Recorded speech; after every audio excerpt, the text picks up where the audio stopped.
রেমন্টাডা, ভাদ্রিদ, penalty favour দেয় Real Madrid বা হালি মাদ্রিদ, কত কিছু না শুনতে হয়েছে আমাদের গত সিজনে, শুধুমাত্র একটা সিজন খারাপ যাওয়ার কারণে।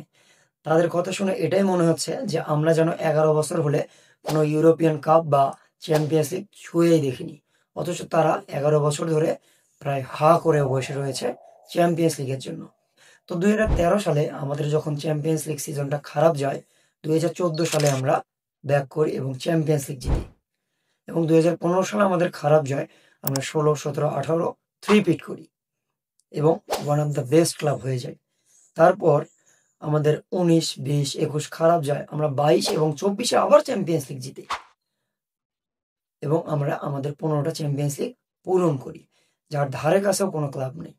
তো এখন যারা আমাদের নিয়ে মজা নিচ্ছেন, রিয়াল মাদ্রিদকে নিয়ে মজা নিচ্ছেন, তাদের উদ্দেশ্যে আমি বলি যে সময় আছে, একটু ধৈর্য ধরুন। একটা সিজন খারাপ গিয়েছে, কি হতে পারে যে পরের সিজনে হয়তো আমরা আবার রেকর্ড ব্রেকিং কামব্যাক দিতে পারি। তো কি মনে হয় মাদ্রিদ তারা, আমরা কি পারবো? যদি মনে হয় পারবো, কমেন্ট বক্সে জানাতে পারেন।